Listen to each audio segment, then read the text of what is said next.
F B are کا system ملک کے لیے فائدہ نہیں بلکہ نقصان کا باعث بن رہا ہے۔ سابق چیئرمین ایف بی آر کا انکشاف شبر زیدی کہتے ہیں ٹیکس نیٹ بڑھانے کے لیے ٹریک اینڈ ٹریس اور پی او ایس سسٹم ناکام ہوئے۔ چاہتا ہوں کہ تاجر دوست اسکیم کامیاب ہو۔ مزید تفصیلات جان لیتے ہیں ایاز رانا سے۔ جی ایاز، اس حوالے سے آگاہ کیجیے گا۔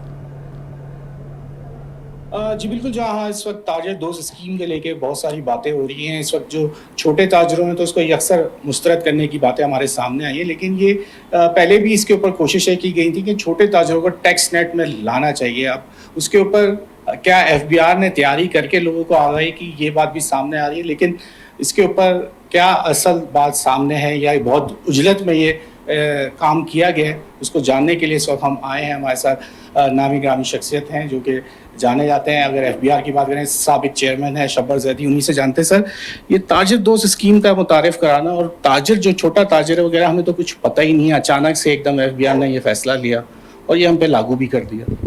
بسم اللہ الرحمن الرحیم۔ میں نتیجے پہ پہنچا ہوں وہ یہ ہے کہ ایف بی آر کا سسٹم جو ہے وہ پاکستان کو نقصان دینے کے لیے ہے، فائدہ دینے کے لیے نہیں ہے۔ مطلب جو کچھ بھی ایف بی آر والے کرتے ہیں یہ بیسیکلی پاکستان کو نقصان پہنچا دیتے ہیں۔ جیسے پی او ایس میں نے لگوایا تھا تو پی او ایس چلنا چاہیے، تو پی او ایس اب پتہ لگ اچھا اب سوال یہ ہے کہ پی او ایس کو چیک کرنے والا انسپیکٹر جو دکان پہ جائے گا، کلفٹن میں جائے گا، لبرٹی مارکیٹ، وہ تو خود ایک کرپٹڈ آدمی ہے، وہ جا کے کہے گا ٹھیک ہے 2 پہ چلاؤ 1 پہ نہیں چلاؤ۔ تو اب یہ دیکھنا پڑے گا کہ پی او ایس چل رہا ہے یہ ہم کیسے انشور کر رہے ہیں۔ تو میں نے کل پرسوں بھی یہ خزانہ صاحب سے کہا تھا کہ جی اس پہ آپ کوئی تھرڈ پارٹی آڈٹ کریں، یہ سب چیزیں کریں، اور یہ آئی ایم ایف اور نان آئی ایم ایف کی بات نہیں ہے، یہ اب پاکستان کی بقا کی بات ہے، ادروائز یہ چلے گا نہیں۔ ہمارا جو کمیونیکیشن ہے، بات چیت ہے، وہ اسٹیک ہولڈر سے صحیح نہیں ہوتی، اور وہ جو اس کی وجہ سے بیوروکریسی ایک بلا وجہ کی خلیج اور فیئر پیدا کر دیتی ہے ٹیکس پیئر میں اور ٹیکس کلیکٹر میں، اور اس دفعہ بھی یہی ہوا ہے۔ تاجر دوست اسکیم جو ہے یہ لانچ کر دی گئی، مگر میرا خیال ہے کہ بہت کم لوگوں نے اس کو سمجھا۔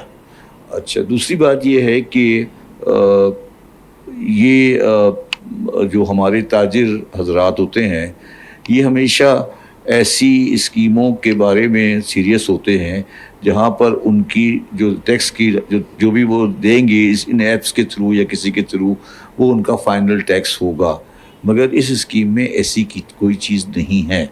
تو اور یہ بات واضح کر دینی چاہیے تھی ایف بی آر کو جب انہوں نے یہ اسکیم لانچ کی تھی۔ تو یہ اس کے اوپر اب یہ جو آیا ہے یہ صحیح ہے، مگر اس کے اوپر گفتگو ہوگی اور چیزیں سیٹل ہوں گی اور ایک طریقے سے ہوگا۔ میں نہیں چاہتا کہ یہ ناکام ہو اور یہ کامیاب ہونی چاہیے۔ جو اسکیم جو متعارف کرائی گئی ہے جس کو تاجر دوست اسکیم کہہ رہے ہیں، شبر زیدی صاحب کا بھی یہی کہہ رہے ہیں کہ یہ اب ملک متحمل نہیں ہو سکتا، سب کو ٹیکس نیٹ میں آنا پڑے گا، یہ اسکیم ناکام نہیں ہونی چاہیے۔ بس خود ان کا کہنا ہے کہ سب ٹیکس تو دیں، کیونکہ اب ہم متحمل نہیں ہو سکتے کہ ہماری ٹیکس نہ دیں اور کاروبار چلاتے رہیں، کیونکہ قرضے لینا اور ملک کو ایسے چلانا اب ممکن نہیں رہا ہے۔